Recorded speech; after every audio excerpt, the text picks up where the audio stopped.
Hello, my name is Aaron and welcome to another video. Today we're talking about the Lowepro Tahoe BP150 camera bag.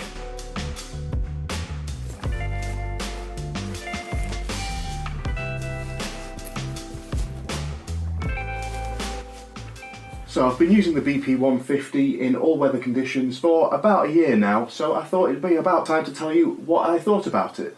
But before we get started, please consider subscribing to the channel and dropping a like on the video. So the Lowepro Tahoe BP150 is a camera bag suitable for DSLR and mirrorless cameras. So let's take a closer look at this camera bag. As you can see, it's a reasonably small form factor. This does mean it's not suitable for carrying a laptop inside, but will fit a tablet up to about the size of 10 inches or a small laptop in the front pouch. The Lowepro BP150 is a well padded bag. As you can see here, it's got padding all around the bag, meaning it's keeping your gear very protected and secure. The straps haven't been forgotten, and these are also nicely padded, meaning that it's a pretty comfortable bag to carry. It is fairly lightweight as well, meaning that if you are using it for an extended amount of time, maybe going on a hike or a full photo trip where you may be wearing the bag for multiple hours at a time, I have found so far that I find the bag fairly comfortable. Now, the bag is listed as weatherproof. Personally, I've used the bag in light rain and windy conditions, but I have never trusted using it when it's been a torrential downpour outside, anything like that. If you are going to be in a situation like that, it may be fine, but I probably wouldn't want all my kit being protected by just this bag if the weather was that bad, so I would probably use some kind of plastic covering for it. Now, the bag doesn't come with a plastic cover with it for extreme rain conditions, so you would need to buy this separately. But as I said, it's a fairly comfortable backpack and it sits quite high on your back, and I haven't experienced any back pain whilst using this bag as of yet. Let's have a closer look now at the Lowepro BP150 and all the different compartments and storage that it has. As you can see here, it has mesh side panels. This is perfect for something like a water bottle that you're carrying with you, and you can also use it to store a tripod.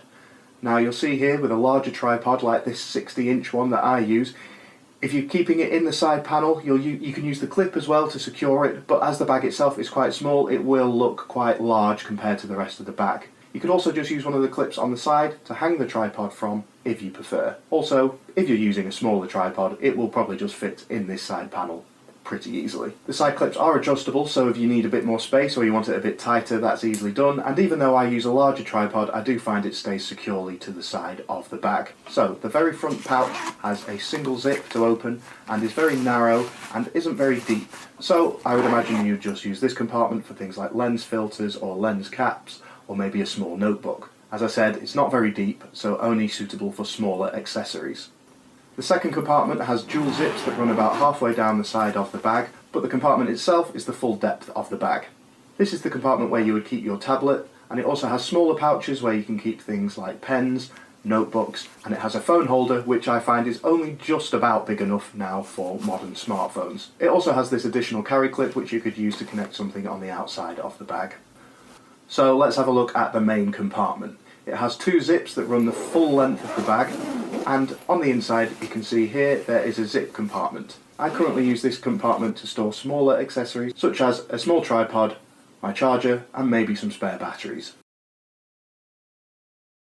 Then here is the camera compartment of the BP150. I'm currently using the Sony a6000 and the Sony a5100, which are small mirrorless cameras. And as you can see, there is plenty of space for these cameras, even with a telephoto lens, and you can see I even have some spare space for any lenses that I buy in the future. So if you're using a larger mirrorless camera or a DSLR camera, you can see there is plenty of space for this to fit even with larger lenses. And the versatility of this compartment is what really drew me to this bag in the first place. All these different dividers that you can see here are all Velcro and can be moved around into any configuration that suits your gear. So as you can see here, the Sony a6000 with the telephoto lens still has a bit of space at the end. I can move this divider up a bit for a tighter fit. And as I said before, I'm using the Sony a6000 and the Sony a5100. I keep both cameras in here as well as a couple of lenses, and I still have space for expansion. And as a little bonus, there's also this tiny little pocket here for memory cards. With the bag open here, you can really see how spongy and thick the protection is on this bag. I find this quite reassuring and shows how well protected your cameras will be. So that's a quick overview of the Lowepro Tahoe BP150. The price of this camera bag comes in at about $50 in the US and about £40 in the UK, so not too expensive and isn't going to break the bank, especially if you are already looking at picking up a camera bag. So overall, I really like this camera bag. I've been using it for about a year now. I find that it's compact, it's lightweight and has plenty of space for all your gear. Of course, there are a few downsides worth bearing in mind when using this, one of which is that you have to unzip the full main compartment to access your camera gear. There are no little doors or anything like that to quickly access a camera. Also, as mentioned earlier, a larger tripod does look a little odd when attached to this camera bag.